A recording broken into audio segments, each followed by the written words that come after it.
Hello, this is Austin Wintory. This is the Game Maker's Notebook. Today I had the spectacular experience of chatting with a great friend and a really, really exemplary composer, Bear McCreary, responsible for the score in the recent God of War and many other things, including film, television, and a bunch else. Our conversation was so long-winded and elaborate, we actually split it into 2 recording sessions, so apologies if there's a strange edit or something is redundant and we are repeating ourselves. Now you know why. It was a really fun and fast-paced conversation that had a million tangents, so good luck following us, and I hope you enjoy.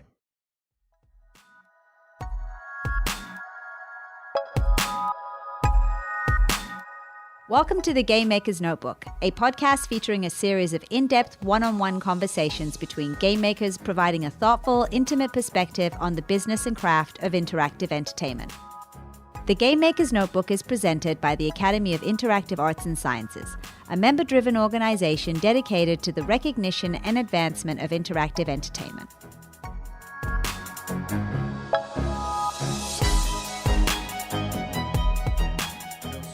I'm here. This is Austin again.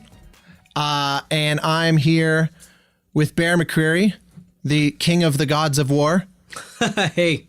How you doing? Good. Happy to be here. I want to get all over the nerdiness. I'm going to start in a super esoteric place. Well, actually, it's not esoteric at all, but something that is not. Start. Yeah. Good well, start. It's not an expected place, probably.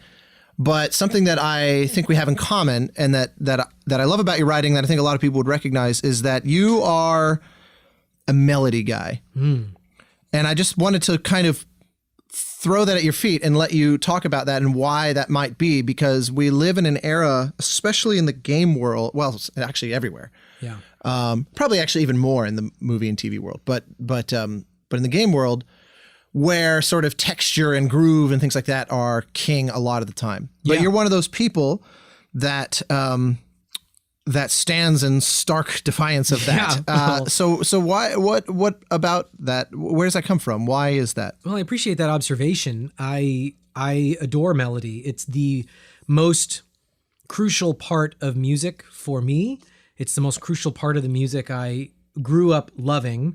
To me, the test of really great music is if you remember it 3 days later when you're doing the dishes or you're in the shower. If it just pops into your brain, you can't get it out of your brain. That's what I love about music. And melody is like the thing that you remember. Because for some, it's like, it's I guess like a rhythm, like a groove or a yeah. But I would hook. also argue that they are easier to remember. A good melody is easier to remember, or to put it the way I really think about it, more difficult to forget than a riff or a color or a groove. And how this pertains to games, I find fascinating. Because when I was coming of age, listening to Jerry Goldsmith and John Williams and Elmer Bernstein and Danny Elfman and Alan Silvestri and Basil Polidorus, my favorite film music, I was also playing 8-bit Nintendo, Sega Genesis, Super Nintendo, PlayStation. Let me take the PlayStation out of that. Up through Super Nintendo. And the scores in these games were awesome. They were, as a kid, melodic. They were ultra melodic because they had 2 things. Yeah, exactly. They had color, kind of. They barely didn't have color. They had rhythm and melody. Yep. So if you want to make a memorable score, you had to make a great melody. Not a good one, a great one. So Megaman 2, Super Mario Brothers, Sonic the Hedgehog, I can Final Fantasy 3. I can go on and on and on and on. We all know. Yeah, I love. Have you seen the the kids react videos? There's one of kids react to original Mario, and what I love is when it boots and it just da dun dun da dun dun. They all start singing along, and hypothetically, they're all playing it for the first time. Yes, and I always thought that's proof of the transcendent. Absolutely, and. Why did I take PlayStation out of that list? Well, let me tell you. Around that time, the technology made it possible for color and groove, but especially color, to be a thing in game music. Suddenly, the notion that you could have a really cool synth texture that was recorded, or an orchestra, a voice, that was mind-blowing. And in many ways, I think it I don't want to be too controversial here, but I think it set the art form of game music back 15 years. Where suddenly... You're not the first to say that. Suddenly, this whole other thing can happen. And PlayStation 1, PlayStation 2, this notion that a cool groove is game music utterly took over. Obviously, there are exceptions. I don't want to see the comments get too angry, but I don't feel like I'm going out on a limb here saying that games in the late 90s had less melody than games in the early 90s. So in many ways, when I started getting back into games, I feel like the pendulum had already reached its peak in the anti-melody, texture is amazing, we can't get over that we have synths and orchestra at our disposal column. It started to swing back. And, this was after Metal Gear Solid 2, Metal Gear Solid 3. I did my first game in 2008, 2007, so somewhere in there. So the idea of having a melody in a game score was not quite as out there as I think as it might have been earlier. Yeah, I think the pendulum had started to swing, and right now it feels to me like it's kind of somewhere in the middle, because I hear a lot of people talk about the importance of theme, but then they'll point at something that doesn't strike me as that melodic. And maybe it's because, like you, I grew up listening to the people that are just the unquestionable masters of melody. Yeah. And if your reference point is something different, or dare I say lesser, your notion of what constitutes a theme is going to probably be a lot, I don't know, less memorable or hooky than, because we had the same, like Polydorus and Williams and Goldsmith. Cool. I love that. Even when you're writing a score, like we were talking a little bit before we started about SOCOM, which was that score has a melody that's shaped like a hook. It's like 3 or 4 notes that I remember it well because it was our mutual friends at Sony, and I remember them talking about it. And hearing it, it's like 3 or 4 notes, but it's in every cue. I mean, it's like 2 hours of music or whatever, where there's this little na na na over and over and over. Yeah. So it's melodic even when it's not the big sweeping long John Williams thing. And I wanted to kind of hear you unpack that a little bit. Well, I appreciate that. And piggybacking on that, SOCOM 4 U.S. Navy SEALs was an opportunity where color and texture could have absolutely been the driving force. We had a gamelan orchestra, a real one, because it took place in Southeast Asia. Yep. So there were all these amazing scales that I learned about, and the bell tones and the drums. That alone, to me, is the signifier of that score. It is my score that I did with a Balinese gamelan orchestra. Nevertheless, I also, especially to represent the Western military power, put in a really hooky orchestral tune in the French horns that you hear in the first 10 seconds. Yeah. That was important to me.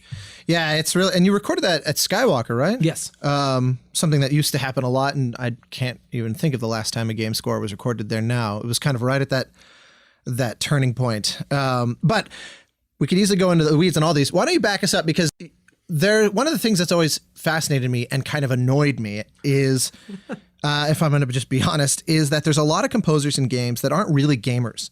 And I've always found that, if nothing else, strange, because I think, how do you even know what you're doing? How can you even understand? It would be like if someone said, I have this movie, you're going to love it, I would love for you to write the score. And you're like, oh, I've heard of that. That's interesting. I've heard of movies. Yeah, it's just never seen one. It's impossible to wrap your brain around, but yet it's kind of normal in games. Yeah. And so, especially for people that are kind of, again, I'm being a little indelicate, but kind of imported from film and TV, which also happens a fair amount. Yeah. It would, to an outsider, that would be the perception of you, like not the non-gamer part, but obviously Battlestar Galactica was already well established and all of that by the time of your first entry into games. So it's like, okay, here comes another one of those guys. Well, for sure. And especially, but you are a gamer. Well, especially because the first 2 AAA title games that I did sort of came and went. I'm proud of the games and proud of the work, but in many ways, God of War, I feel, you tell me if I'm wrong, I feel like people feel like wrong. It's my first game. Oh, like, no. I'm like, I mean, it might be the first time, or the first time a gaming audience has like picked up on who I am. That could very well be. You know what I mean? But the reality is not that I come from a purely film and television background, but I grew up playing games. I adored game music. The first music I ever made myself, I got Yamaha PSR 510 when I was like a freshman in high school, which had a sequencer built into it, Austin.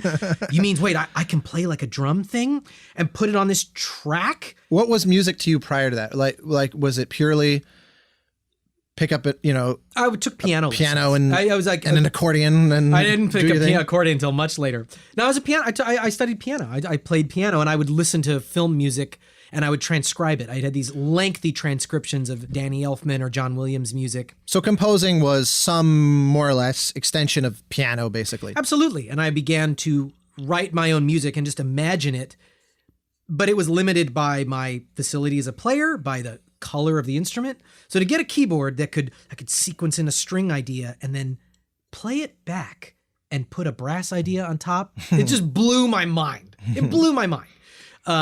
And the first music I sequenced was Megaman music. Yeah. I did my favorite tunes from Megaman 2, Megaman 3, Megaman 4, and I would just get the preset kind of rock grooves, and I would make these increasingly elaborate suites and orchestral variations.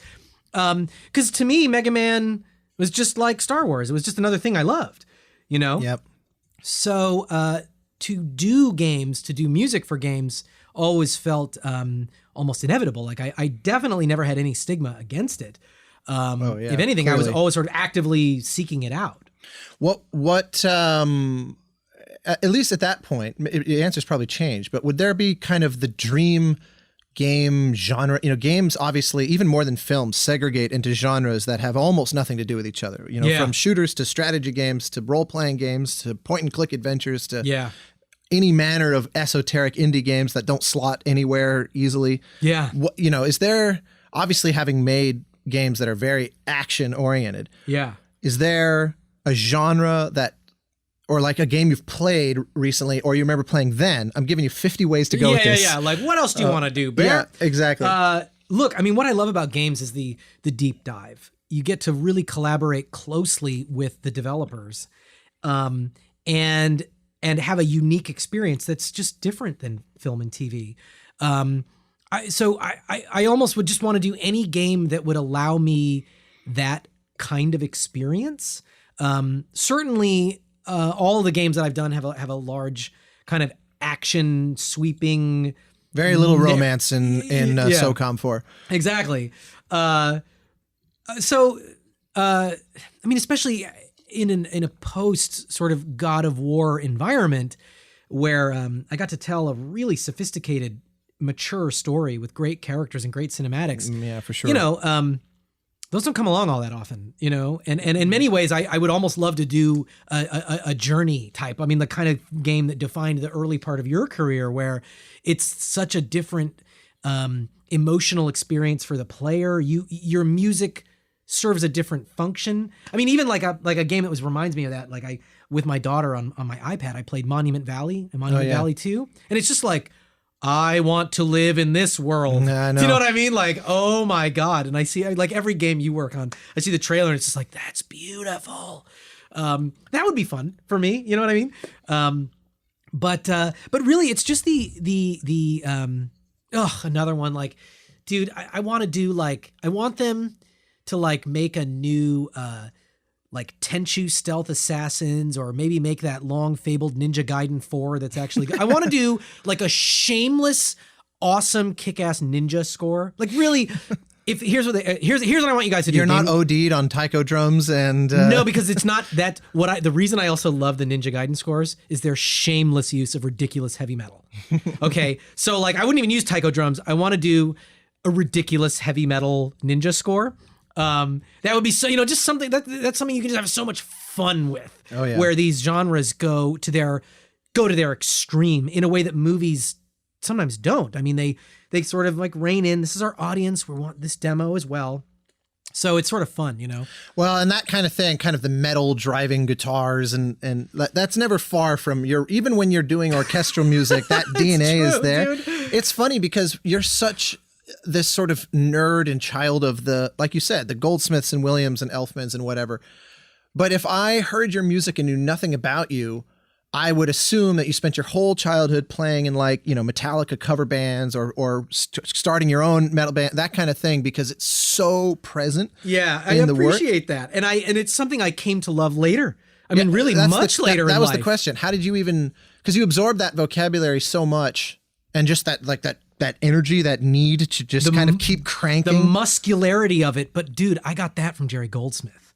Well, that's do you know what I'm saying? Point, yeah. Like, I guess First Blood is like totally, man, and even like 13th Warrior. Oh yeah. I mean, you look at the sort of blossoming of Hans Zimmer in the 90s as the muscular action guy, but he was trying to keep up with Jerry. Oh yeah. Jerry Goldsmith, I think Hans's big thing was just how it was recorded. Exactly. That's the biggest difference. And obviously Hans is brilliant at what he does, and he's evolved beyond that a dozen times over. But it was interesting at that time thinking that like, all right, I got an action picture here. I got Gary Oldman as a terrorist, and like who's going to be, and Harrison Ford, and it's all action. I want the action guy. It Randy Newman, clearly. Well, bad example. But no, really, who would you go to? Either Hans Zimmer, who was what, our age then?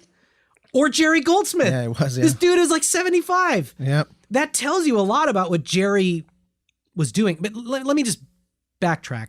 When I was a kid, I loved film music. That was it. And where did that discovery come from? I think it just came from going to the movies. My mom took me to the movies all the time.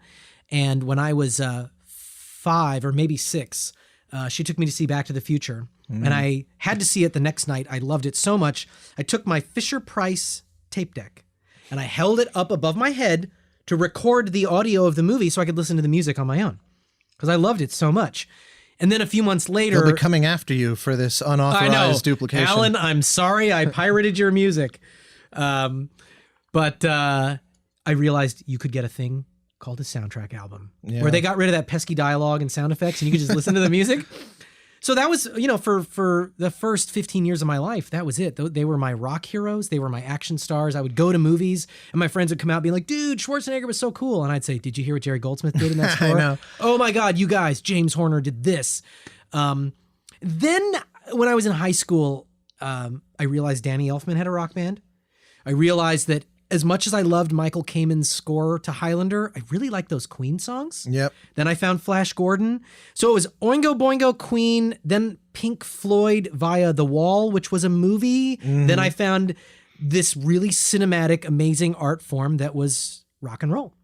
And that was my entry into all that. And I started playing, and I still never played guitar. Like, I feel like a guitar guy who's can't play guitar at all. I'm like a keyboard player. Yep. But you're right. I definitely infuse into my orchestral music, I think, a sensibility of rock and roll, because I love that kind of punchy, aggressive energy. Yeah, I think it's also one of the reasons you get along with our mutual friend and agent Richard Kraft is because I think also you have a love of like the theatrical. Yes. And that genre of music, orchestra music, is capable of that. It's also capable of like being very polite and inoffensive and whatever. Whereas, metal done politely is broken. Yes. It doesn't work at all. Yeah. It's by its nature theatrical and over the top. And that's, I think, just in your, so you were kind of on a collusion course, if I would play psychologist here for a second, with that kind of music and that kind of idiom and that kind of storytelling. Cause it was like, you needed to find something that fit your natural personality, I think, more than it shaping your personality the way it is for a lot of people. Like the meek kid who finds their first Metallica album and then discovers this inner monster. You're like, oh, finally something that sounds like how I feel. Well, I'll tell you, I appreciate that. I'll tell you a funny story too. I, toward the end of Battlestar Galactica, which I scored with all these like pounding taiko drums and a really aggressive percussion, I ended up becoming friends with Scott Ian from Anthrax, guitarist from Anthrax. And we were talking and he goes, dude, you must love Sepultura. And I go, excuse me, what? And he goes, well, I mean, come on. I mean, your music sounds like Sepultura. This is amazing. And I go, what's that? Well, it was this Brazilian metal band from the early 90s, from like hardcore side of the genre. And I went and listened to it and I was like, oh my God, Scott, this music is amazing. I love Sepultura. I've only heard 2 songs, but I love them. And then that sort of, I ended up tumbling into the really like heavy metal side of things and ended up doing the Doomstar Requiem, the heavy metal opera that was part of Metalocalypse on Adult Swim, and working with those musicians on Godzilla. But it was funny in that one of the reasons I discovered how much I love heavy metal is that a guy who'd been doing heavy metal his whole life heard my music and assumed I must know these bands. Yeah, I love that. And so it was interesting. I definitely took that seriously. No, but right. that's a compliment though, because most hardcore fans or whatever, or students of a given genre can see through somebody that's just kind of superficially skimming off the top. They can be like, that's not the you know the chords, but you don't really get metal. That would be the sort of assessment if it wasn't coming from an authentic place, and they would never be pulling deep cuts like that and throwing them at you if it was just this kind of what was neat too is that there was a sense of community that Scott was he was hearing something in my music and sort of telling me what we didn't realize he was telling me is like, there's a whole other group of musicians that are into the same things you are. Yeah, right. And he was totally right. I mean, and not only my like musicality, but even just my social life. I just started hanging out with these guys, and I think that story sort of comes full circle when I finished Godzilla, and I wanted to do a cover of Blue Oyster Cult's Godzilla, which is my favorite song from that band. I wanted to do it for the end credits, and I didn't even know how to pitch it to the filmmakers. Like, if I even bring this up, they're going to say, no way, we'll get some producer to do it. Right. So I called up my friends from Metalocalypse and Death Clock, called up Serge Tonkian from System of a Down, and I was like, I got this weird idea. What if we just do a demo? And we recorded this thing and played it for them. And it ended up being basically exactly what you hear in the film. But that was a result of like just how much that kind of heavy metal world had saturated into my life, that would even be possible under that tense deadline to just call those guys and be like, man, let's do Blue Oyster Cult cover, you know? No, I love it. I'm going to pivot randomly to Dark Void because I wanted to talk about this because I remember the first time when that came out, I remember seeing the poster image or like the key art. Yeah. And I was convinced it was like this jetpack looking dude. And I remember thinking this is some kind of Metroidvania style game. And I was expecting some very synthy, score of that, like an homage to that sort of thing. Cause I really only was familiar, I think, with Battlestar at that point. It probably wasn't a hell of a lot else to be familiar with still. So I remember when I heard it, I was shocked. It has this super old-fashioned melodic sensibility, like really traditional 80s Amblin Williams, but infused with all that same power. And I was shocked that, first off, it was an orchestra, and second, it was a Los Angeles orchestra. You have to, one of the few scores to even do that, especially then. So, I know this was 10 years, more than 10 years ago, but just give me some random Dark Void trivia, because that was your entry into games. It really was. What was, how did that come about? Did you hunt it down? Did it just show up?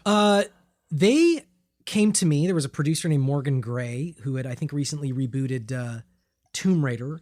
He was the creative lead on that, that brought me in to this game being published by Capcom and developed by Airtight Games up in Seattle. I was completely foreign to the game world.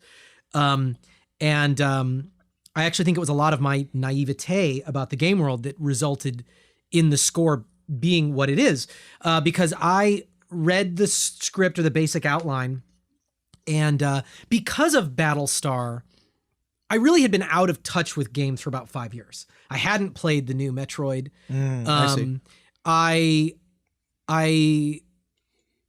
I really, I think the most current game I'd played was Metal Gear Solid 3. And that was like in a 5-year stretch, that was all I'd played. But I saw this artwork, and I just kept thinking of, you called it 80s orchestral Amblin, but even more than that, it was Elmer Bernstein. It was heavy metal, dude. That pulp sci-fi, and I mean heavy metal. The movie. Heavy metal. The Ivan Reitman movie. In fact, I hired Elmer's longtime collaborator to play the Own Martineau on that theme. That's why if it sounds a lot like Elmer Bernstein in the 80s and 90s. I didn't even know that part. That's what, and I, which is funny because I called her up and I was like, I want to get an Owen Martineau and play it. And she was like, I'm available for sessions. Which I respect, man. Elmer had been gone at that point. A couple years. Few years, yeah. So her main client. Indeed. The Owen Martineau that she had played on like dozens of film scores, and somehow that demand had dried up. But she flew, I forget where she was coming from. We flew her out. Did you have to sell them? How did they come at you and say that's what we're after? Because it's such a counterintuitive approach, at least based on, the box art. Totally. I know that only now. And this is where I was talking about my naivete. I flew up there. I was so excited and inspired that you'd have to ask one of them. And I'm going to go on a limb and say, I've never asked them this. Well, that company doesn't exist anymore. It doesn't exist, so. But I'm still friends with a lot of the team I worked with, and they're great folks. And one day I might ask them, like, did I just come at you guys with so much enthusiasm that you were literally overwhelmed and were like, okay. I mean, I do remember they wanted to say no, but they were like, his hair is just so long. And I we even have no said, idea I was like, the Owen Martineau, it sounds like a theremin. And it sounds like a theremin. And I remember one guy going like, but I don't want it to sound like an old 50s movie. And I literally said to him, like, trust me, it'll be great. Like, I wouldn't say that now. I would probably pitch it different, more delicately. But I also vividly remember sitting up there, and this is going to go back to our conversation about being a gamer. Because I just sat there and started bombarding them with questions that in hindsight were big existential audio engine questions. Right. Because I'd been annoyed by certain things in games. I hate it, and I still hate it, although it happens less. If I die at the same place 3 times and I hear the same yep. You are punishing me and pissing me off. Yeah, you are preaching to the choir right now. I am not inspired to beat the level. I'm inspired to take the game out and break it. Yes, exactly. Office space style out in the parking lot. Totally, man. And if I'm like walking around doing my thing and then suddenly I hear da-da-da, da-da-da, oh, where's the bad guy? Yes, where's the bad guy? I'm looking around. The music as proximity alarm. I hate it. I can't stand that also. I hate recognizable loops. It was a thing still. Fade outs. Yeah. Fade ins. Hard dropouts at loading screens.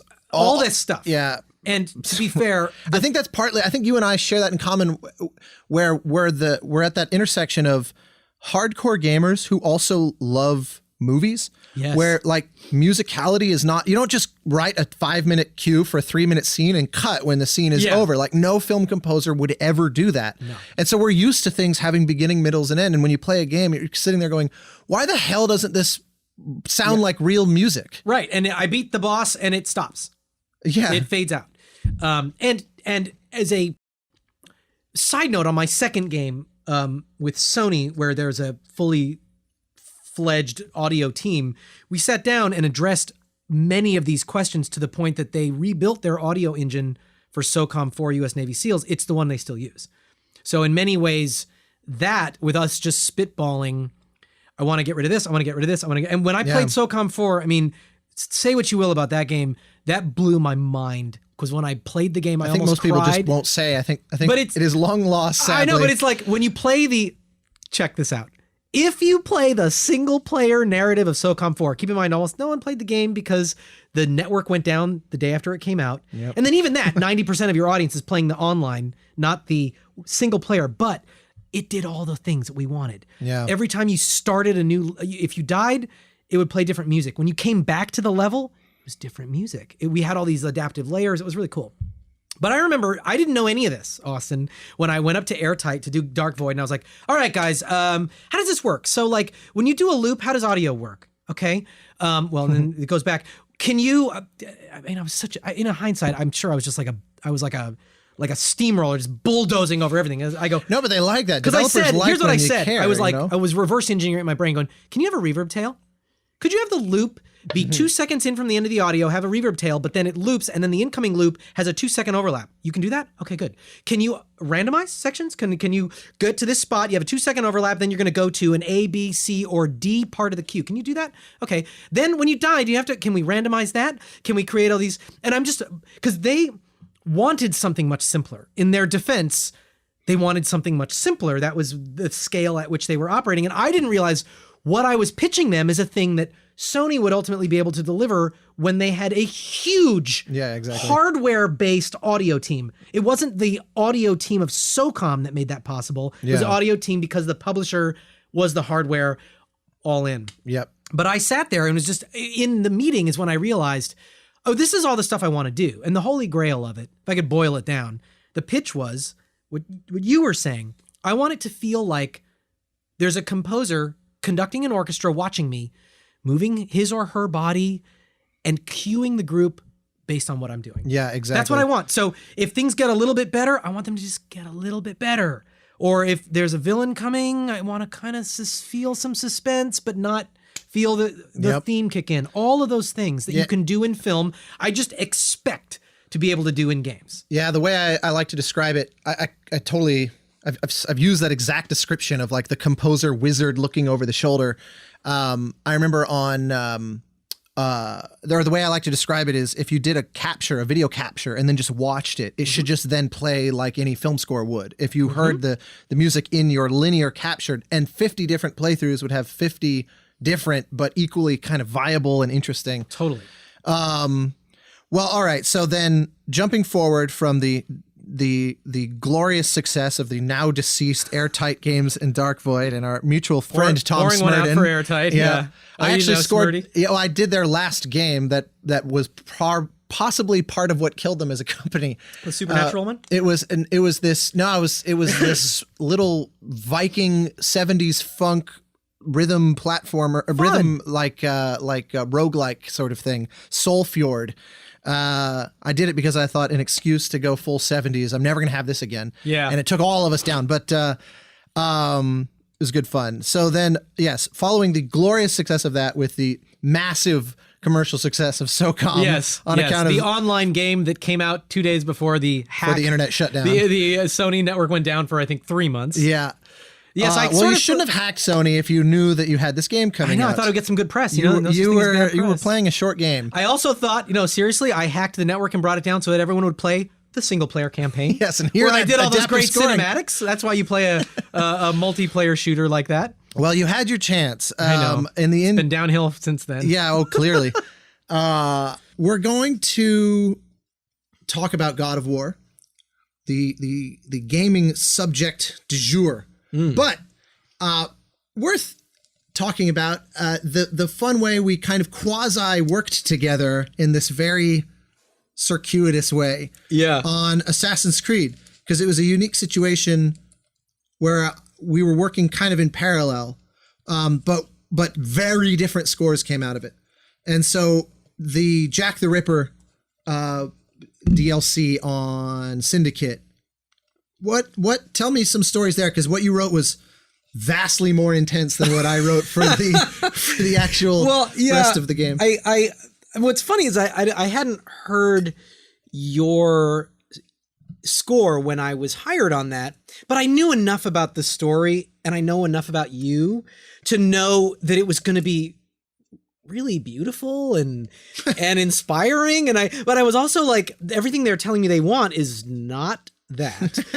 You know what I mean? Anti-inspiring. It was like very demotivating. It was very much a horror score. Yeah. Almost disconnected from any Assassin's Creed kind of trappings. Well, the gameplay also is very different from the core, the rest of the game. It was I don't want to go on a limb and speak definitively, but I believe the first female playable character in Assassin's Creed was in that DLC. Yeah.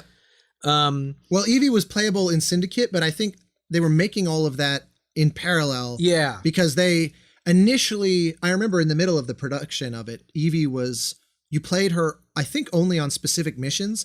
And then at one point it was kind of like, this is ridiculous. She should just be, it's two characters that are basically the two sides of the same coin already. Why are we not just doing that? And so early on they committed to that. And I think the Jack the Ripper stuff kind of folded in with that, but I don't really know. It's all very smoke and mirrors from our POV. Yeah. Well, I mean, and all I knew was that the direction that I was hearing was something that was like very aggressive and psychotic and percussive and things you don't know anything about. I don't know. Yeah, it was a stretch.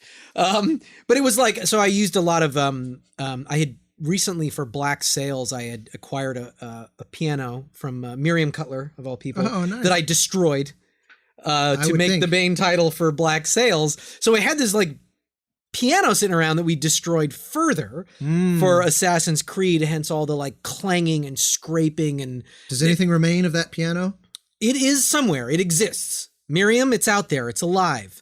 But I forget where. Kind of in the ICU by the sound of it. Yeah, it's not in good shape. But Black Sails and Assassin's Creed, it came out of this. I mean, it was like I didn't know the connection of those. A valiant sort of closing life for that piano. But yeah, and then really finally cool. when I heard your score, it's like I felt validated in that I was like, I think what you're going to do is very different, and it was. I only hope that I didn't like, yours is so beautiful, and mine is just so horrific. That I'm just thinking about like fans that consume them both at the same time. There's a little schizophrenia involved, but I guess we're talking about Jack the Ripper, right? It's true. No, it's justified. But it's funny how you have a very turbocharged production sensibility as it is, but that really called for it. It hits hard. I mean, it's full-blooded horror. And I remember hearing it and thinking, Jesus, if you listen to this and then my score, mine sounds like a demo. It sounds like, so when's the rest of it when are you gonna add in the other instruments and stuff? No, it sounds great. It's just funny because we went intentionally for something a little kind of lean and mean. You leaned away from those kind of modern trappings that I doubled down on for the DLC. It was pretty funny. It's humbling. It reminds me of, there's a little indie film that I did that we scored in this very kind of like Morricone in the Giuseppe Tornatore mode. So it's like this very romantic movie like Cinema Paradiso and Elena. Legend of 1900. Yeah, totally. It's in that vein, like harmonica, like very sweet romantic harmonica is the lead instrument. And it's this wonderful little indie that I did. I really love this film, and I've done a lot of composer master classes where I'll show a scene that's there. It's just a montage scene that's all score, and then I'll put some of the Dark Knight in the same scene just to showcase how wildly different the scene becomes for when people have never thought about this stuff before. And I learned a long time ago, never ever start with the Dark Knight, because my score is so small and intimate by comparison. Oh yeah, that it sounds like I'm showing an unfinished product. and I just realized, like, Jesus, this is made me really appreciate all over again the level of production that goes into a score like that. Just the outrageous depth of just sheer number of tracks and stuff. And I felt like that. I remember one time playing back something, and then I listened to that Jack the Ripper stuff, and I just thought, good Lord, this is not fucking around. This is really this hits hard. So and it's such a different mindset. I mean, I love writing in the style that you're describing. It feels to me like I had a similar experience on a film called Professor and the Madman that was very much like, I just wanted it to be like Age of Innocence. Yeah. It was all live. Yep. No, that score, I loved that score first off, and also Syndicate heavily features Sandy Cameron, so they have. That's right. Yeah, they have that in common as well. But that score really, I loved it. I was actually in Paris this summer, for a meeting, and I think you had just recently put it out. So I opened it up on Spotify and just wandered the streets of Paris and listened to the whole thing in one go. And oh my God, it was a really kind of beautifully gothic experience to be wandering. Wow. The only thing that was a little weird about it was that it was 10 trillion degrees. It was a major heat wave. Oh, wow. So listening while just drenched in sweat was, that was probably not part of your conception of that score, but it was, really. It was actually, I could see how you would link them, because it's all about the elegance of the instruments and not trying to just stack the sound. Yeah. It really worked. It's great. Yeah. But you are right that it has to live in its own world, and you can't break the spell and come back. Like there was some stuff in Professor and the Madman. The reason I used Sandy Cameron, I love that you brought her up, is that for the Madman, I had a draft where it's like, okay, I've got this beautiful theme for the Mel Gibson character, but for the Sean Penn character, I'm going to have like drums. Like he's crazy. So drums. And of course it's me. So I'm like stacking drums. Like, I got to add a little electronic kick down the, then it's like so huge. And I watched that scene and I'm like, this is awesome. That guy's crazy. Yeah. But then you go back to a solo cello and a flute, and it's like, what is this? This is nothing. It's not even music. Do you know what I mean? And I realized, like, I can't fall back. It was like a crutch. Yeah. I'm falling onto a crutch to make it sound that produced. So then I was like, I need something small and acoustic that can have that kind of energy. That's where I went to Sandy's performance, because like something that can sound like an amazing synth, but it's just a violin. You know? It's inhumanly virtuosic, and that's a great pivot then to God of War, because one of the things I want to just go through everything you have to share about it. Everything. This isn't 12. I know you have other stuff today. We've coordinated. We cleared your whole schedule. Let's do it. The rest of the day is open. The 9-hour commentary. Yes, exactly. This is just going to be a real time. I'm going to fire up the game. Let's play all 20 hours. Yep.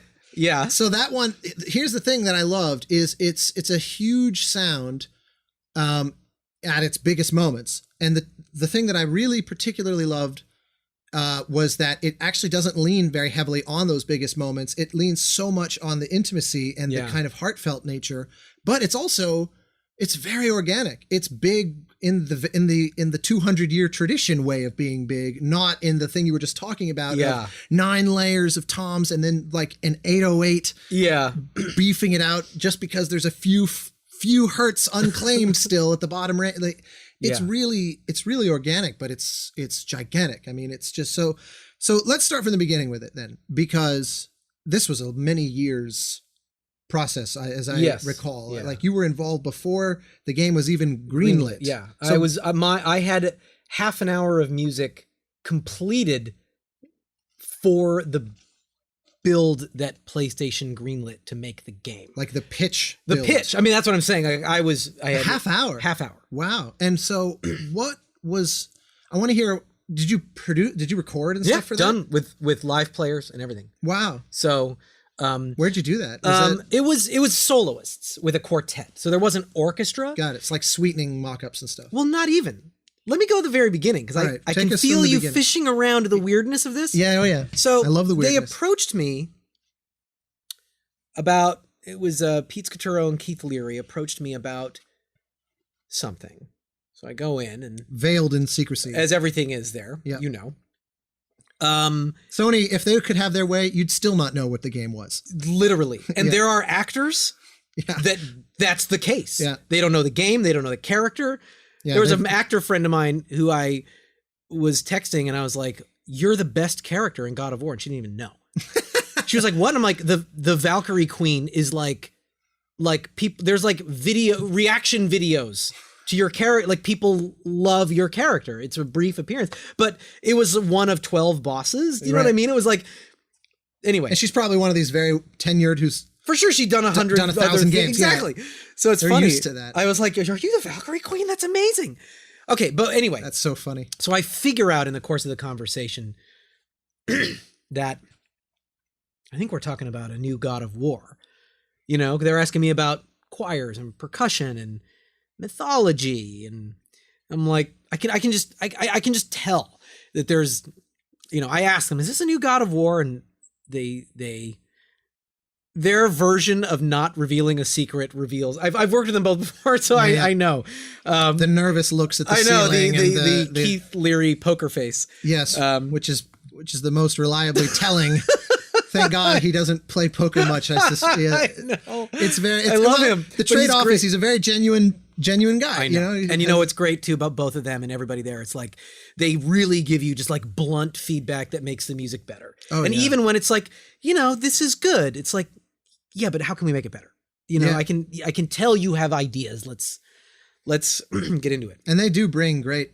Sometimes the music departments are there just to kind of help the production get over the line, but they'll give feedback on mock-ups and on themes and I interact with them very differently than anybody else. Everybody else on film or games that I interact with, I tend to filter what they say and try to realize, what are they really saying? yeah, translate it like I some translate. therapist. Exactly. But with the Sony team, I really don't need to, and I can just ask them questions that I would normally ask somebody on my team or a mentor. I'd be like, "Oh God, what do I do with the orchestrations?" Or, "Do you think the French horn registers wrong?" Like, but I can just bring it up in the room, like a really detailed question. You know, is Yeah, that you can ostinato say- too fast? And Yeah. you know, Normally questions like that invite disaster. If you kind of open up the toolkit so much that you invite people in, they don't realize what they're asking you to do, and they can they can. I mean, very well how quickly things can go crazy. But with them, you could say, should the melody go up instead of down here? And there is a note in the theme to God of War that's my favorite. That it was the only difference between my first demo and the final was a note that went down. I think it was at the end, the ba ba ba. It's awesome, but it didn't do that. Do you know what I mean? And Pete and Keith were like, this thing where it's like ba ba ba or whatever it was. I don't know. It's good. No, it's good. It just feels a little. And I was like, it's not rocking, is it? And then I tweaked it, and it was like, I mean, I've had people come up to me and been like, those 3 notes. And I'm like, oh, the low ones? I go, no. You don't do it very often, but like at the end. It's the tail end of the melody. The fanfare at the end. It's it's almost like the happy ending for his theme. Well, it's a full, not to get ahead of ourselves, but what I loved about that theme, I've had the great pleasure now of conducting it multiple times. And it's like those old fashioned, John Williams in particular, Goldsmith, where in the main titles setting, it has full-fledged A sections and B sections and things that you basically never hear again. It's a piece of music, but it's it's treated with its own self-contained kind of dignity, and that's just so. I hate to always be that guy that leans on nostalgia. I'm so over nostalgia as a thing because I just But there's a difference between like nostalgia for its own sake and being able to articulate the craft within the older things that you resonate with. Yeah. And to me, here's the thing. It's not nostalgia, nor is it rocket science. It's song form. Yeah, it's true. It's basic. It's tried verse, and true. verse, chorus, bridge, and damn, you missed that chorus, don't you? I'm going to hit you with the chorus again. Exactly. Do you know what I mean? So that's true. why pop music works. And that's why when we listen to our favorite John Williams albums, I'll bet most people are like me. The last track of The Empire Strikes Back, that end credit suite, you probably listen to more than the other stuff. Yeah, no, for sure. And I'm not faulting the score, but it has that shape. Yep. It walks you through it. And that's why, like, on all my films, I try to do a suite of because it's like, that's what those guys gave us. Yeah. Yeah. You know what I mean? So true. And so you stepped into that very nicely here. I digress. So I've been trying to answer your first question. Yeah, I was going to say, so tell us who you are, where'd you grow up? All right. So the idea in the beginning was to musically deconstruct God of War to the degree that it was narratively deconstructed. So the idea was, look, no orchestra. Can you score a God of War game with we want like folk instruments and like drums? We talked a lot about Black Sails, which was scored with nothing but it's pirate metal. It's pirate metal. Yeah. And we talked about Outlander, but not even the sort of strings, just like a frame drum and like some, fiddle, Hardinger fiddle, nickel harpa. And so all of Battlestar is essentially like that also. I mean, this is not unfamiliar territory. So I think it was really obvious why they were bringing me in to explore that. So even in that version, playing the, having a string quartet, which would at least allow there's a 4 or 5 voice chorale that I can do. That was orchestral in the context of everything else. And I wrote a theme for Kratos that was going to completely sort of break the mold of what God of War was, what he was. And it was a Hardinger fiddle with this little quartet. So that melody... That was the theme for God of War in the beta stage. Wow. And it was all just like little tiny percussion. It was all small and scratchy and raw. And the game was eventually greenlit. I did some themes. I did some combat stuff. I did a couple of cinematics. It was all in that vein. All of it in that vein. Yeah. Very similar to what eventually was debuted at E3. Mm-hmm. Except that was not shy though. I mean but I mean, if you pull out the orchestra, if you can imagine, it was sort of like, we meet him and his son, they go on a little adventure, they fight some guys, they kill the deer at the end. Yeah, right. That's sort of what they presented to Sony. But it was like the super raw, musically, it was like very small. And when the game was greenlit... was that exciting to you before you get into that? Was hearing that exciting, or was it one of those that because you have dipped your toes in that, you were like, oh man, I really want to do a big giant orchestral thing with God of War? Like, did you have I was quote, excited agenda there? No, my agenda really was to completely strip it down. I loved that challenge. Yeah. Do you know what I mean? That was I certainly relate to that, but I sometimes, someone shows up and like if someone says, hey, we're making Star Trek, and you immediately think like, oh, I can smell the 40 French horns now, and they're like, we're going to subvert it. It's string quartet. and sometimes that isn't fun. Yeah. Sometimes it's sort of like, no, that's not why I want to do this. And to a degree, like on Child's Play, when they asked me to do it, and I watched the film and I loved the film, and it was a decent temp, but it was all orchestral. Right. And I was like, no, like I love this movie and I want to like play hurdy-gurdy and toy pianos and your automatones and my and automaton choir, and it's like and I'll sing on it. If you're down for that, I'm in. But if you want this other thing, I now have my heart set on the other idea so much that I kind of have to do it. Yeah. But this was not one of those. This was No, it really wasn't. The deconstruction was actually exciting. I mean, and look, I played all the God of War games. I definitely finished the first two, and I had fond memories of the second one, which was the one Corey Barlog directed, returning to direct this. I did not have like this deep, passionate nostalgia for it. Right. So it wasn't like the only thing I really remembered was like there was an aggression level in the game and the music. I remember like there were scenes where it's like I'm fighting like one little thing, what the equivalent in like the old NES days would be like a slime. Yeah. But it's like I remember the choir, and it's in Latin and it's huge, and I was like, oh my God, this is amazing, but it's assaulting me. Yeah. You know what I mean? So I loved the idea of like, I don't even quite know where we're going with the game, but like, let's strip it down. Yeah. And then I met Corey, and he told me the story of the game, and I can't emphasize enough how much that changed my perspective on what the music was going to be, what the game was going to be. This guy is a storyteller. He's a filmmaker.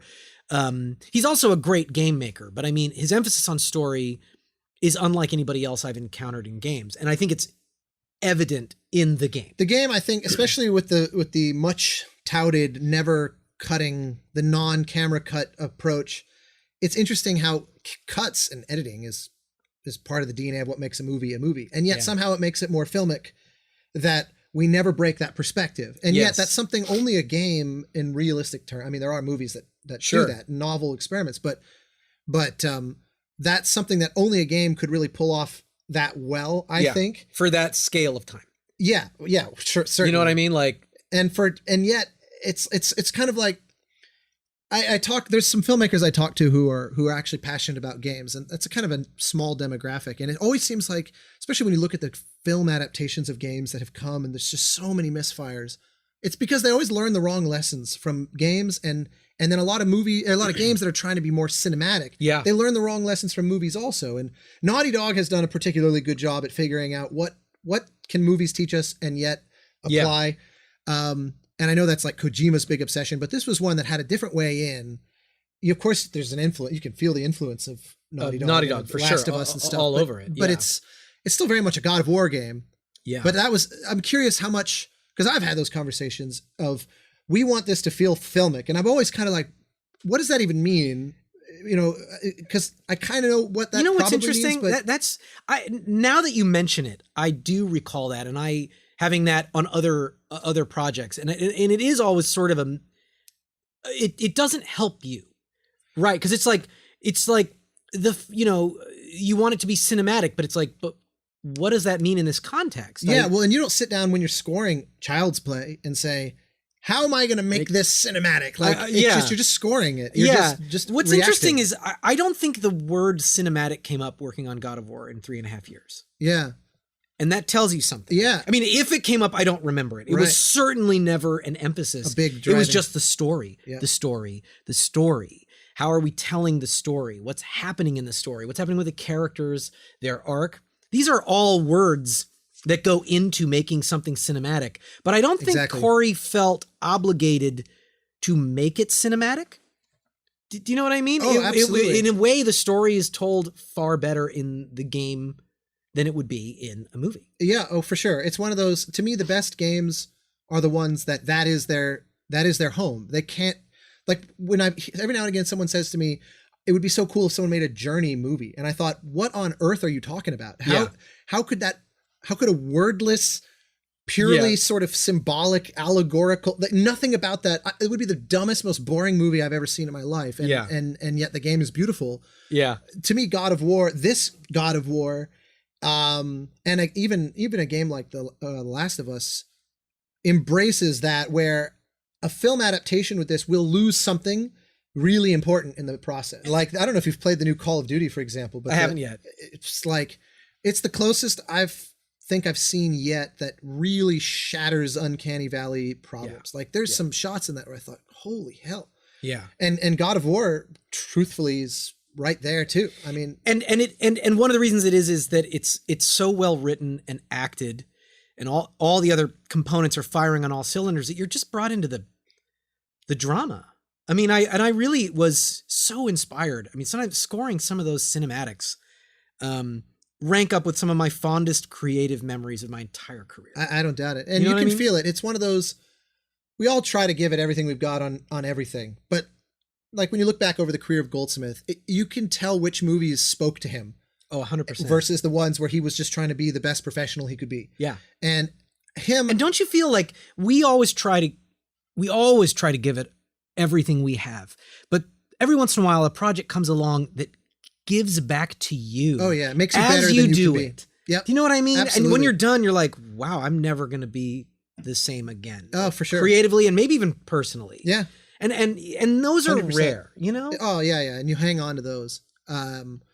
It felt like that with God of War, because I played it. I mean, there's a few composers, and you among them, where I will always check out what they're doing, because it has this instant intrigue.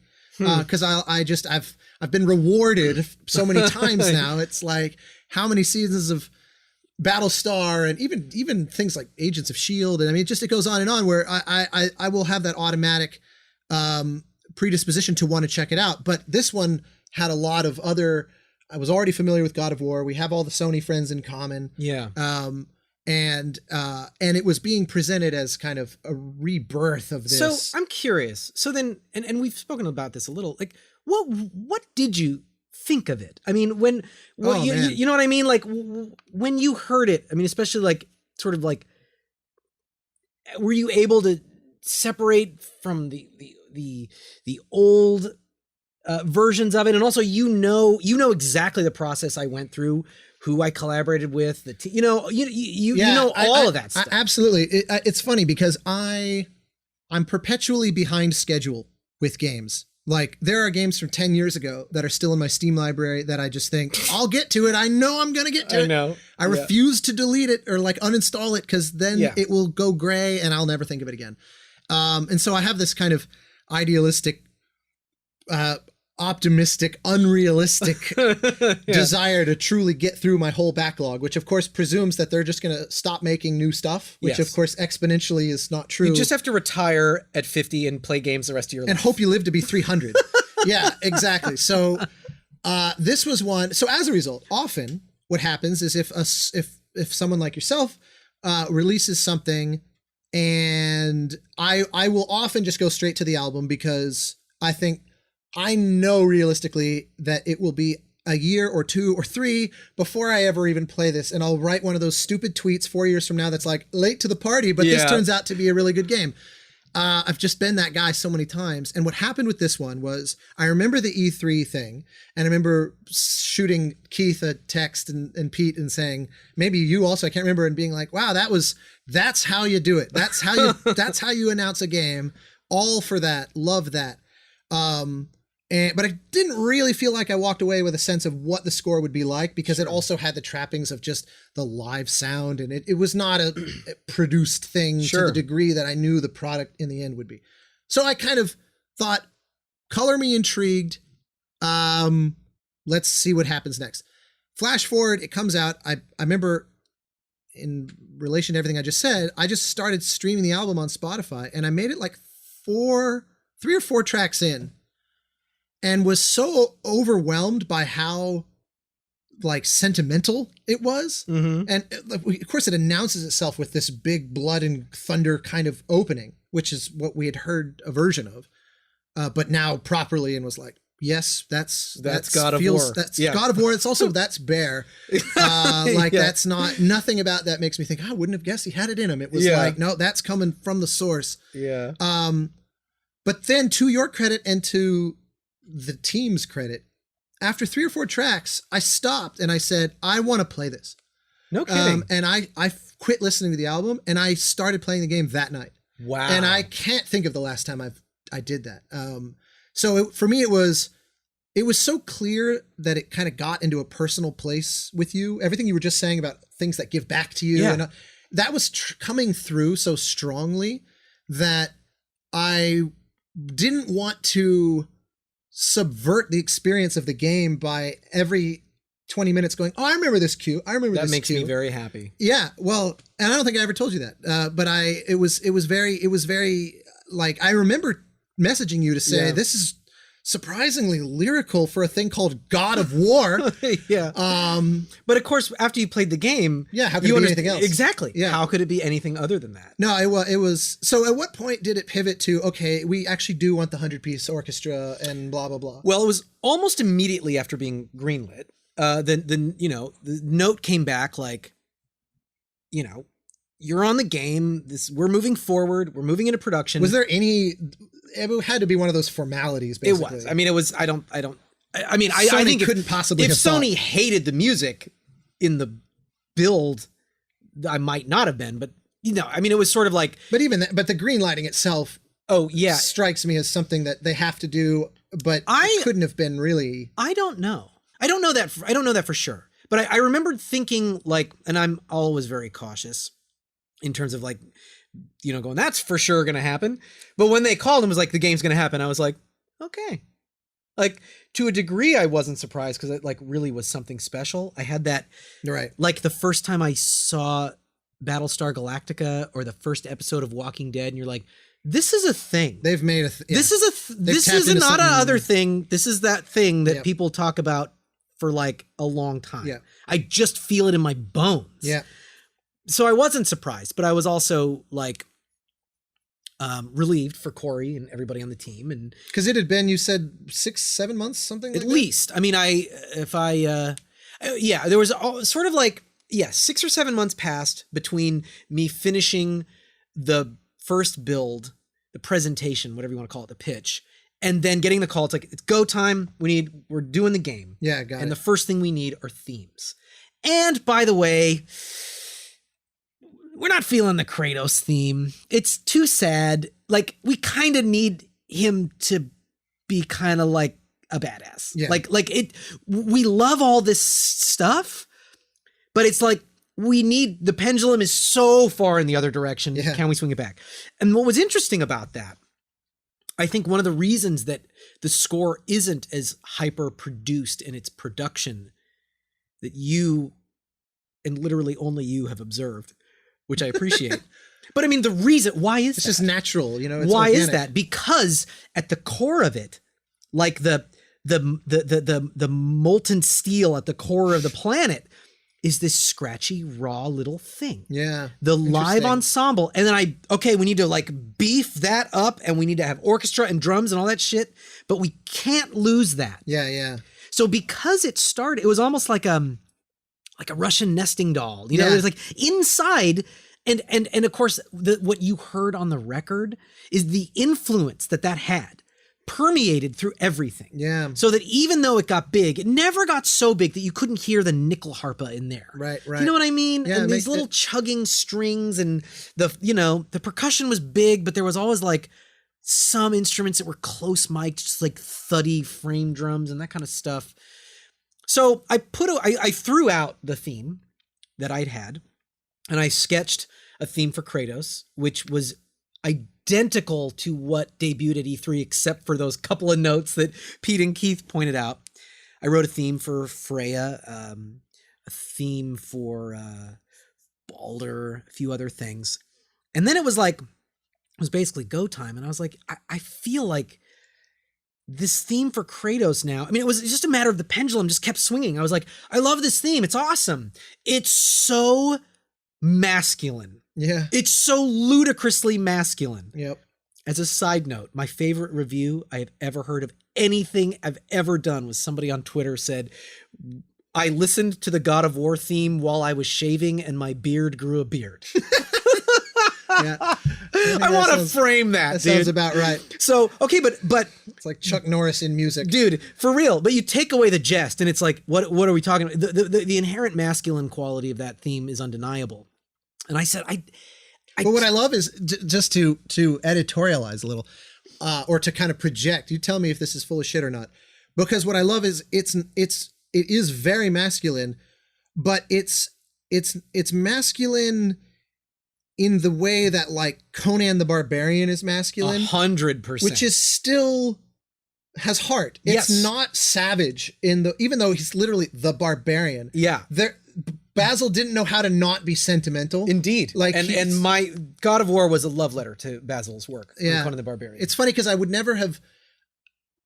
I can see that now. Now that you say that, it clicks and it's so obvious. But it doesn't. It's not like you're riffing on Basil isms in the score, right? But the philosophy behind it almost. But yeah, is the fact definitely. That it's like you look at even like Starship Troopers, and it's still so melodic, and there's still some just achingly beautiful. What is it, Klendathu drop or yeah, whatever? It's like just one of the best ever.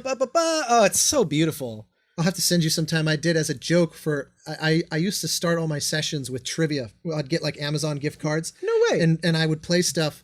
And I did a session at Warner Brothers once a long time ago where I played a piece through the speakers and I said $100 on Amazon for anybody that can tell me what this piece is and who wrote it, but also whose style I've rearranged it in. And it was the Klendathu drop as if it was done by Thomas Newman a la American Beauty. Dude, it's you have to send this to me. I will. It's the nerdiest thing ever. But somehow I think it was like, of course, I think Dan Goldwasser was hanging out in the back. And he knew what it was because, one of our nerdy types. But well, that doesn't surprise me at all. But nonetheless, yes, Basil, as someone who even at his most barbaric couldn't resist injecting like love and heart and passion. So yeah, I totally can see that now that you point that out. So, but I said to the guys, I'm going to struggle with Atreus and especially with the memory of his mom. I mean, I can make this theme really beautiful. And in fact, the game starts with a solo French horn,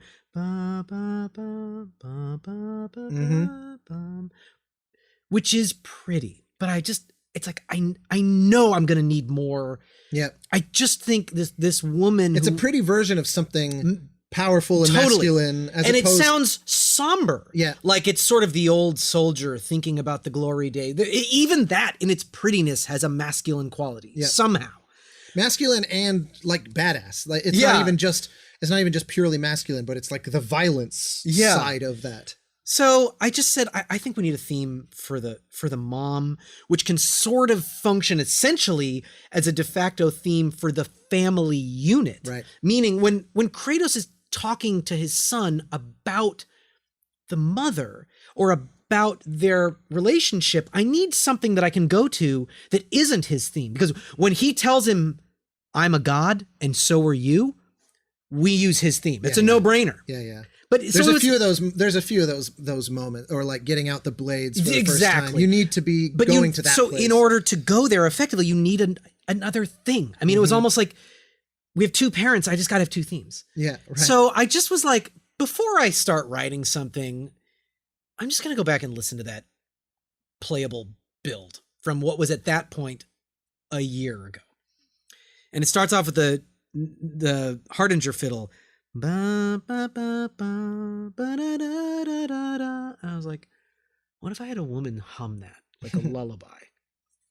And that was it. Yeah. The theme underwent no changes. It was there's a track that if you take on the album Memories of Mother, if you sort of strip down the orchestra and had it played on a quartet and a Hardinger fiddle, that's what the pitch piece was. Wow. But the A, B, A form, it was all identical. So I reskinned it with a bigger choir. I went with a big orchestra at the end and I sent it in and I was like, they've technically thrown this cue out. Do you know what I mean? I'm not going to say anything. A+ for listening for feedback. I'm just going to send it in and be like, here's a theme for the mother. What do you think? And it was a home run. Everybody loved it. That's fine. I don't even know if they recognize it. Okay, I never talked to them about it. I mean, like, maybe at the sessions, I was like, does anyone remember that they threw this out? This was the early, that's funny. Well, maybe now they're going to hear that and retroactively be so horrified that you pulled a fast one on them. You'll be fired. Score will never work again. And the new edition of the game will have that theme taken out. Yeah, exactly.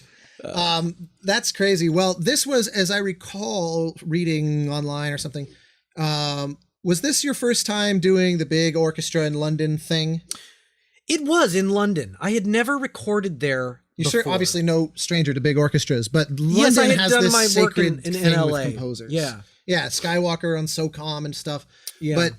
But what I mean, just as someone who knows the body of work of cinema and how important London and air is to that. Mm-hmm. What was that like for you? It was a surprisingly moving experience. You remember which cue you guys started with?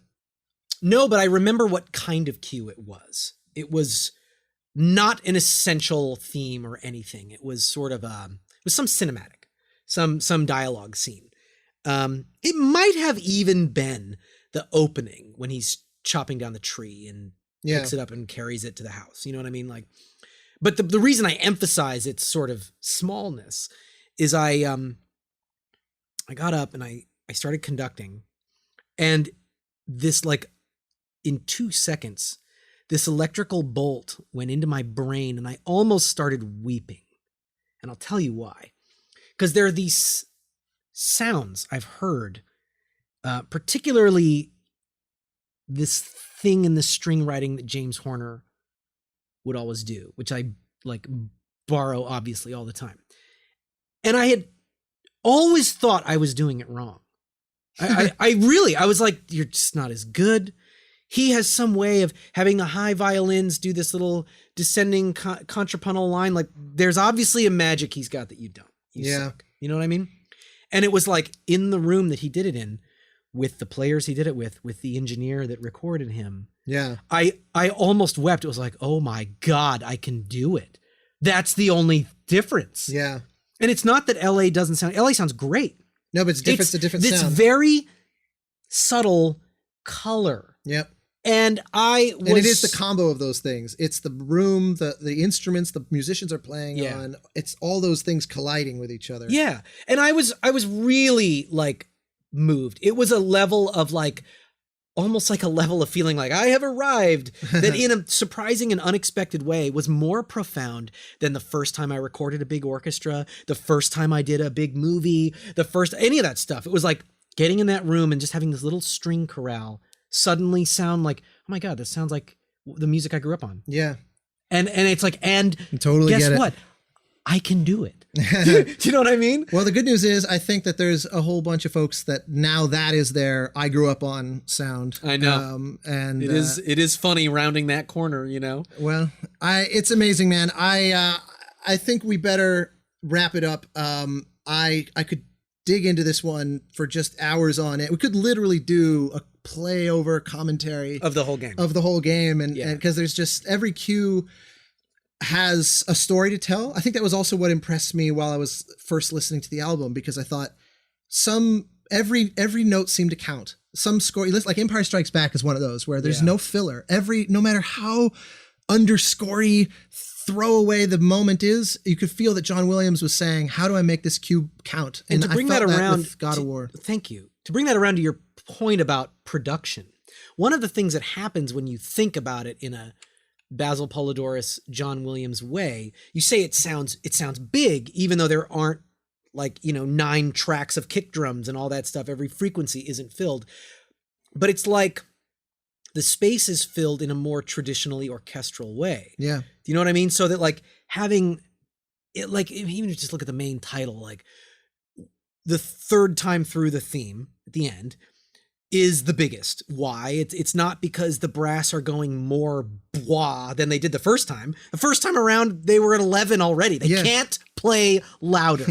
But there was a contrapuntal line I added the second time around, and then the third time around I added another one. Yep. So that the gaps are getting filled by just that like good old fashioned orchestration, so that like your brain is hearing more things that are like tucked into the cracks. And it's like building a house of cards. It's like very intricate and it takes a long time. Yeah. But it's very satisfying. And ultimately, it sounds big in its own world.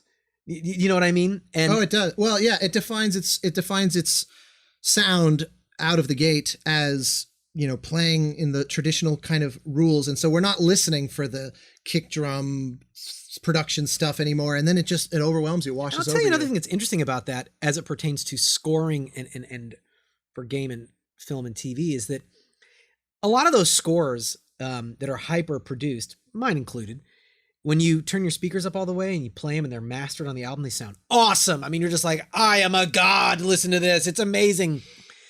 In the context against sound effects, they don't sound awesome. Yeah. A lot of times they're barely there. Yeah. When it's just hyper produced drums like dun dun dun dun dun dun dun dun, and then like blah, like you can fill the stereo track with that 100% easy.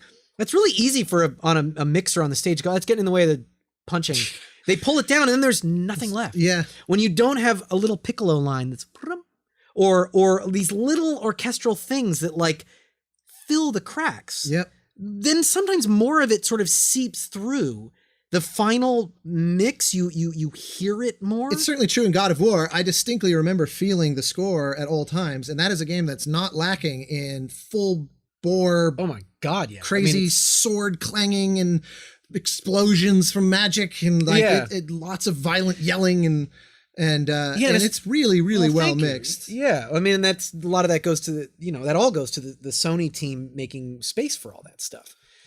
But the music has enough, like you said, it's that piccolo sometimes. It's weird how that may be all that you hear in that bar. Yeah. But your ear kind of will fill in the rest, like this Rosetta Stone thing, because you've built the language, the vocabulary. We kind of know what you're doing, even if we don't hear it. And it just creates the impression afterward of, that was fucking massive. Yeah. So it's sort of, it's a very fun way for me to work on a game, because it really, like, I had the space to write the kind of music that I really wanted to write, and that long time to just develop the themes and kind of fall in love with them. And then getting the cinematics. I mean, I think the thing that I'm the most proud of is the ludicrous amount of time and money and resources that went into the cinematics. Do you know what I mean? Like, especially after I played the game and it really dawned on me. It's like, I've been playing this for a week. I'm getting to 25, 30 hours, and 50% of what I did, you only hear once. Yeah.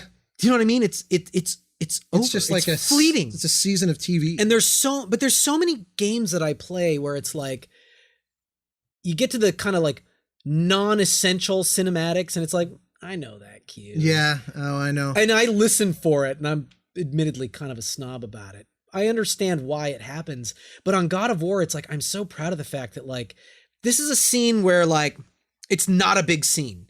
It's sort of important. Like he like, you had to go on a fetch quest to get the thing to bring the medicine back so she would heal your son. Like in the old Zelda days, it would have been doo doo doo doo. Yeah. That's it. It's like, whatever, you achieved the thing. Or it's like, it's just dialogue. But instead I spent a day, and it's on the record. It was called, I forget what it's called, The Healing or something, because it was like so layered. His Kratos theme, the mom theme, the Freya theme, hints of the Baldur theme. And it was like every line of dialogue. It's like, you're talking about this thing, but like, we know later that Freya is actually talking about her son Baldur. We don't even know, but I'm gonna put it there. And it was like so ludicrously layered. I think I ended up, there was a music theory class that when the record came out, tweeted at me. They like broke down the main theme, and I was like, oh, that's easy. But if you guys can do The Healing, I'll be impressed. The next week they had broken it all out, and they caught the like fragments of the, I mean, it was like, wow. I tweeted the image. You can find it. But I was like, the level of passion that went in for me to write that. And again, just that Sony like said, let's spend a half an hour of our full orchestra time to score the scene when you bring the thing back and wake up your son. That is a dedication that is beyond. They leave no stone unturned. It's amazing how games so often end up in this hierarchy of, okay, here are the kind of the real money scenes, here are the big boss battles, here are this, and very quickly this pecking order develops where it's like there may not be music for a third of the game, and we're just going to music edit our way to the finish line. And I remember I had a conversation with the producer once on a game, and I was like, you got to get me the last cinematic, dude. We're recording like in 2 days. You got to get it to me. You got to get it to me. And then finally he was like, only 1% of the audience is going to see this. Yeah. Like we know this, like it's researched and known. You know what I mean? I was still like, send it to me. I don't care if it's rough. Like it's the end cinematic, and they did. And I wrote it and we had to edit it, but it was realizing that it's a systemic challenge. Yeah. Yeah. Well, again, I could go, I so eagerly want to endlessly dive in. But I think we better call there. Need? Yeah, I feel good. Good. I will forward the hate mail if we are woefully underserving the desires to plumb the depths of God of War. But maybe we just need to do it's just a weekly series. I was gonna say a podcast of just you and I bullshitting about games. Yeah, no, that I would be into that. Let's green light that. Yeah. I'm getting nods of approval. Yeah. Nah, man. Well, thank you again so much, and indulging everything I wanted to know about Dark Void, and thank and you the for rest asking. of it. No, yeah. Of course, man. We always like to make sure that you have a chance to plug the ways people. I think there's 7 people left who don't follow you on Twitter. Yeah. So for those 7 people, I'm on Twitter and Instagram and Facebook and. All the usuals. YouTube, I have a fun YouTube channel where I make a bunch of really weirdo videos about my process and behind the scenes footage. Highly recommended YouTube channel. And check out my blog at my website. I mean, really, if there's a thing that you might not instinctually go to, because like who goes to a website anymore? But if, pretty much anything you want to know about anything I've done, you can go to my blog, and I've probably written like 80 pages. I was going to say, your blog is exhausting. It is. I'm sure it's exhausting to read as it is to write. But I just got in the habit of doing it, and I just kept it up. No, it's great and highly recommended. And with that, I say thank you. Thank you, sir. It's been fun.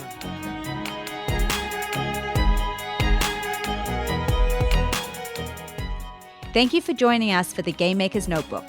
For more information on the Academy of Interactive Arts and Sciences, our podcasts, and our other initiatives, please visit www.interactive.org.